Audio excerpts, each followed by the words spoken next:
আমার মনে একটাই বিষয় ক্লিয়ার, ওনার মতো যদি সফল হতে চান বা ওনার মতো সাকসেস হতে চাইলে যে এটা করতে হবে আপনাকে, আপনি কষ্ট করে হোক যেভাবে ম্যানেজ করে হোক একটা গরু কিনেন, ওনার হিসাব ওনার সিস্টেমে ধরতেছি, একটা গরু কিনেন, ওই ঋণটা শোধ করবেন অন্য কোনো মাধ্যম দিয়ে।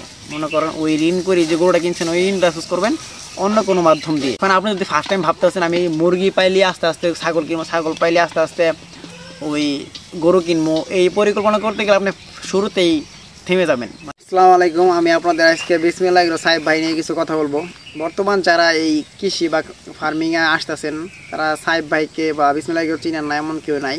তো আমি আজকে সাহেব ভাই নিয়ে আপনাদের সাহেব ভাইয়ের সফলতা বা সাহেব ভাইয়ের পরিশ্রম সকল কিছু নিয়ে আপনাদের মাঝে একটা ভিডিও করতে চাইতেছি। এটা আরও অনেকদিন আগে থেকে করতে চাইছিলাম, তো আমার তেমন সময় বা এভাবে মিলতেছিল না, তো বলা হয় নাই। আর সাহেব ভাইরে দেখা এই কাজে বা এইগুলোতে আগ্রহ হয় নাই এমন কোনো মানুষ নাই। এখন কথা হইলো সাহেব ভাইয়ের সফলতার পিছনে ওর পরিশ্রম আর ওর রুলটা যে নিয়মটা বা এগুলা কেমনে কি করছে এটা নিয়ে যতটুকু আমার ধারণা, প্লাস ওর ভিডিও, প্লাস ওনার যে একটা ওই লাইভ স্টোরি বলছিল, তো ওইটা সকল কিছু মিলা হিসাব করে দেখলে বোঝা গেল উনি ফার্স্ট টাইমে একটা গরু দিয়ে, ওই নিজেই বলছে, উনি সাহেব ভাই নিজে বলছে যে একটা গরু দিয়ে শুরু করছিল, একটা দেশি গরু দিয়ে শুরু করছিল। এর মাঝে পরে যখন ওই দেশি গরু তাও ঋণ করে ঋণের টাকা দিয়ে করছিল। আর ওনার যে ভিডিও ওই যে আর যে কেবরিয়া ভাইয়ের যে একটা শোতে ওনার বক্তব্য আছিল, ওটা শুনলে বুঝতে পারবেন। এখন উনি আগের যে ওনার চ্যানেলে ভিডিও দেখাইছে, যেমন ওই বলছে ঋণ তুলি বা কিস্তি তুলি, এনজিওতে টিয়া তোলাই, গরু কিনলে যাবো না বা এগুলো বলছে, অনেক কিছু বলছে। কিন্তু ওনার যে আবার আর যে কেবরিয়া ভাইয়ের এইটার মধ্যে শুরুর মধ্যে, তো ওই তো উনি নিজে বলছে ঋণ করে কিনছে। আসলে ধরেন আপনি চাইতেছেন একটা গরু কিনবেন, আপনার মিনিমাম 50-60-70 হাজার টাকা দরকার, কিন্তু আপনি হুট করে এটা ভাগ করতে পারবেন না। এটা আমার কাছে যতটুকু মনে হয় আপনাদের কাছে, যদি ওইভাবে আপনার আগে হাতে প্রিপারেশন বা আগে হাতে কোনো কাজ কোনো আইডিয়া না থাকে, হুট করে চাইলেন যে খামার দিবেন বা হুট করে চাইলেন এই ডিমে ঢুকবেন, কিন্তু ওই সময় আপনার ফুল একটা অ্যামাউন্ট থাকবে না। তো আপনি ধরেন কষ্ট করে একটা বা ঋণ যেমনি হোক ধরেন একটা গরু কিনছেন, আপনি আরেকটু পরিশ্রম করলে কোনো মাধ্যমে ওই ঋণগুলা কিন্তু শেষ করতে পারবেন বা ওই ঝামেলাটাকেও শেষ করতে পারবেন। কিন্তু আপনার একটা কি গরু থেকে গেতেছে, তো ওই গরুর থেকে বাচ্চা হইতেছে, প্লাস কষ্ট করে আরেকটা সেমভাবে আরেকটা গরু কিনতে পারেন, তো দুইটা গরু হয়ে গেতেছে। আবার অন্য সাইডে কাজ করে এইখানে একটা কথা আছে, যেমন সাহেব ভাইয়ের কিন্তু জি ইনকাম ছিল না বা জিরো এমন না, যেমন এগুলো ব্রেকআপ দিতে যাওয়া প্লাস এগুলো দিক দিয়ে অনেক অন্য দিক দিয়ে হয়তো ইনকাম আসছিল, ওইটা আমাদের বলে নাই আর ওইটা বলবেও না। কারণ উনি তো এগুলো ধরেন ঋণ করছে, ঋণটা কি ভাবতেছেন ওই খামার থেকে করে ঋণ শোধ করছে না, এটা অন্য কোনো মাধ্যমে শোধ করছে বা পরিশোধ করছে, আপনার অন্য কোনো মাধ্যমে পরিশোধ করছে। কিন্তু আপনার গরুটা থেকে গেছে, ওনার দুইটা গাভী হয়ে গেছে, এইভাবেই কিন্তু উনি আগাইছে। উনি হুট করে মনে করেন যে খামার থেকে লাভ করে সকল ঋণ শোধ করছে এমন না। আর এখানে একটা বিষয় আছে, সাইফুল ভাইয়ের আরেকটা ইউটিউব চ্যানেল আছে, অনেকেই চিনেন, ওইটা হলো সাইব স্টোরি। তো ওখান থেকে কিন্তু ওই বিসমিল্লাহ এগ্রো থেকে আরও 2-3 বছর আগে থেকে বা 2 বছর আগে থেকে আপনার ওখান থেকে ইনকাম আসছে ওনার। উনি ফার্স্ট টাইমে কিন্তু সোশ্যাল মিডিয়াতে যে ভাইরালই তো ভাইরাল বলতে সবাই যে একটা ভালো প্লেজে বা সফল, তো অন্য একটা প্লেজে যেমন বিসমিল্লাহ এগ্রোতে ওখান থেকে ইনকাম আসছে। তো ওই ইনকাম বা অন্যান্য ব্রেকআপ দিয়ে যেমন খামারটা রেডি করছে, প্লাস খামারের যে খরচ আছে, খামারে কিন্তু লাভ এমন না, খামারে কিন্তু হিউজ পরিমাণে খরচ আছে, খাদ্যের হিসাব করলে অনেক। যেমন আমগর যে আমাদের গাভী আছে, যেমন আমি অল্প খেয়ার খাওয়াই, তাও দিনে কতবার যে খেয়ার দেওয়া লাগে, আর যদি খাদ্য বা নানান কিছু দিতাম তাহলে আমার কত টাকা যেত আমি নিজে জানতেছি, নিজে বুঝতেছি। তো ওনার আসলে এই খামার থেকে প্রথমে আহামরি বা কোনো ভালো তেমন একটা লাভ হয়েছে বা ওখান থেকে টাকা দিয়ে ওনার ফ্যামিলি চালাইছে, ওই টাকা দিয়ে ঋণ শোধ করছে এমন কিন্তু না। ওনার ফার্স্টে ওই সাইব স্টোরি থেকে ইনকাম, আর এছাড়া অন্য কিছু করতে পারে অফলাইন, ওইটা আমরা জানি না। তো সাইব স্টোরি থেকে ইনকাম দিয়ে ওনারা খামারটাকে আস্তে আস্তে গ্রো করছে। যেমন খামারটা যখন দেখছেন আপনার হয়ে গেছে, তখন কিন্তু 8-10টা 7-8টা গরু হইলে ওখান থেকে বাছুর আসতেছে, তো ওই সময় শুধু ইনকাম হবে। এর আগে খামার যা আছে বা যা ব্যয় করা লাগবে শুধু খামার থেকে হুট করে আপনার খামার বলতে আপনার যে কয়টা গরুর বাচ্চা নিয়ে কিন্তু হুট করে লাভ আশা করলে কিন্তু হবো না।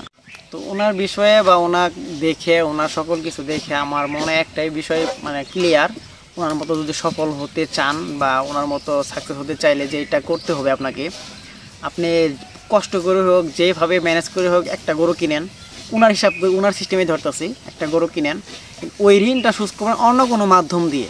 মনে করেন ওই ঋণ করে যে গরুটা কিনছেন ওই ঋণটা শোধ করবেন অন্য কোনো মাধ্যম দিয়ে, যেমন এখান থেকে বাছুর হলে বাছুর বিক্রি করে ঋণ শোধ করবেন, এগুলা চিন্তা ভাবনা করা যাবে না। এটি করা গেলে খামার বলতে আপনার এই দিক দিয়ে আগাইতে পারবেন না। যদি এটি করতে চান আর কি, আপনার ঋণ শোধ করতে হবে অন্য কোনো মাধ্যম দিয়ে। প্লাস আর ওই ধরেন দুইটা গরু বাছুর আছে, বাছুর একটা গরু আছে, এই দুইটা ছাড়াও আপনি কীভাবে অন্য আরেকটা গরু কিনতে পারেন বা অন্য একটা ছাগল কিনতে পারেন, এইগুলো ভাবতে হবে। কিন্তু ওই খামারে ওইগুন থেকে একটা বাছুর বা একটা কিছু বিক্রি করে যে আপনি ঋণ শোধ করবেন, এইটা প্যারা নেওয়া যাবে না বা এই চিন্তা নেওয়া যাবে না। আর আরেকটা বিষয়, আপনারা অনেকে ভাবতেছেন সাইফুল ভাই যে হাঁস পালে, মুরগি পালে, কোয়েল ভাই পালতেছে, এইটা কিন্তু ভাই সফল হওয়ার পরবর্তী অধ্যায়। এগুলো সফল বলতে উনি গরুর খামার দিয়ে সাকসেস হওয়ার পরবর্তী সকল এগুলা ঢুকাইছে। এখন আপনি যদি ফার্স্ট টাইম ভাবতেছেন আমি মুরগি পাইলে আস্তে আস্তে ছাগল কিনবো, ছাগল পাইলে আস্তে আস্তে ওই গরু কিনবো, এই পরিকল্পনা করতে গেলে আপনি শুরুতেই থেমে যাবেন, মানে শুরুতেই শেষ। এখানে কারণ আছে, যেমন মুরগি হাঁস এগুলো আহামরি একটা টাকা পয়সা না বা আহামরি একটা কিছু না। এখানে হুট করে রোগ বালা হইতেছে গেতেছে গা, না হলেও তেমন একটা হইতেছে না, অথচ আপনার মেলার সময় ব্যয় করতেছেন, অনেক সময় এখানে দিতেছেন, ওগুলো নিয়ে ভাবতেছেন, মানে এটা একটা নিম্ন পদের জিনিস আর কি, যেমন ছোটো জিনিস, মানে কম দামের একটা জিনিস। এখন যদি আপনি কোনো মুরগি খামার করবেন, ওই কালার বাট আর অন্যান্য পোলট্রি মুরগি আছে, ব্রয়লার আছে, এগুলো করতে গেলে অনেকটাই বিষয়। এগুলো করতে গেলে আপনি চাইলে গরুই কিনতে পারতেছেন। তো আগে মুরগি বা এগুলো ঢুকাই যাবো না, যারা এগুলোর দিক দিয়ে ভালো আর কি, ভালো সিস্টেমে ভালো লেভেল লাগাইতে চান, এগুলোতে ঢুকাই যাবো না। আপনার শুরুতেই করতে হবে ছাগল করা চলে, ছাগল তেমন একটা ভালো একটাই লাভ আছে, প্লাস রোগ হলেও সমস্যা নাই। আর ওইনে রোগ হলেও আপনি একটু ধরেন বড় ছাগল রোগ হয়েছে জব করে ওইটা এলাকাতে আপনি করতে পারবেন, তো ওগুলোর তেমন লস নাই। কিন্তু মুরগিতে লস, আপনারা চাইলে মুরগি হাঁস এগুলো দিয়ে কোনোভাবেই শুরু করতে দেন না, কষ্ট করে একটা ছাগল কিনে শুরু করেন, অনেক ভালো হবো বা আগাইতে পারবেন। এখন আমার লাস্ট একটা কথাই, মানে সাইফ ভাইয়ের সফলতা নিয়ে একটা কথাই, আপনি শুরু করে দেন, শুরু করার সময় গরু বা ছাগল এই দুইটার মধ্যে একটা দিয়ে শুরু করেন, আর এই দুইটা থেকে লাভ হয়ে ওই লাভ দিয়ে অন্য মানে ঋণ শোধ করবেন, অন্য কিছু করবেন, এটা কোনোভাবে ভাবা যাব না, এটা টোটালি বাদ। আর সব মিলাই যা বুঝলাম। আর এখন আপনার হাতে হুট করে টাকা পয়সা হবো না বা হুট করে টাকা পয়সা হবো না, আপনি কারো কাছে ঋণ করে হলেও, সম্পূর্ণ ঋণ করা যাবো না, সম্পূর্ণ ঋণ করলে গেলে আর বিপদে পড়বেন। 50% ঋণ করতেছেন, 50% আপনার আছে, এইভাবে করতে হবে। আর হুট করে আপনি কত টাকা 10-12 লাখ ঋণ করে লেছেন, এই সেই দিয়ে শুরু করছেন, গেলো মায়ের ঋণও, ওই পরে দেখবেন কান্দুর লাগবো। তো আস্তে আস্তে ওই করা লাগবো, আর শুরু করে দেন। আর সাইফ ভাইয়ের ওই ভিডিও যে আপনার একটা মেলা আগের ভিডিও, প্রায় বছরখানি আগে একটা ভিডিও, উনি বলছে কোনোভাবে ঋণ টিন করা, মানে ঋণ এনজেটে টিয়ারে নেওয়া যাবে না, কিন্তু উনি নিজেই করছে। তো ওনার সফলতার গল্পটা আমরা পরে শুনছি, প্রায় এই যে 1 মাসখানি আগে শুনছি, মাসখানি হোক না 15 দিন আগে শুনছি। তো সবার পিছনে অনেক কিছু লুকানো আছে। আর উনি যে আমাদের বলছে সকল কিছু যে 100 সত্য বা ওর সাথে ঘটছে এমন না, অনেক কিছু আছে যে উনি শেয়ার করে নাই। তো এই ছিল ঘটনা। তো আমরা যারা সাইফ ভাইয়ের ভিডিও দেখা ভাবতেছি মুরগি চড়োই ভিডিও করি, প্লাস ভিডিও ছাড়ি, আর ওই হাঁস মুরগি দিয়ে শুরু করি, এই সেই করে এই কোয়েল পাখি নিয়ে আসি, এগুলো দিকে ইচ্ছব না, আপনারা নিরিবিলিতে শুরু করেন। আর যতটুকু সম্ভব গরু ছাগল এই দুইটা দিয়ে শুরু করেন, এটা আমার ব্যক্তিগত বক্তব্য আর কি, যে গরু বা ছাগল দিয়ে শুরু করেন বা এই দুইটাই পালেন।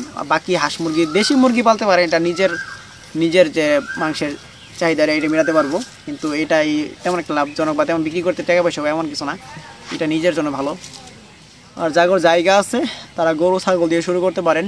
তো ভিডিওতে অনেক কিছুই বললাম, সাইফ ভাইয়ের নিয়ে অনেক কিছু বললাম, বিসমিল্লাহ ভাই, সাইফ ভাই অনেকেই চিনেন, বেশিরভাগ মানুষই চেনেন যারা এই জগতে আছেন।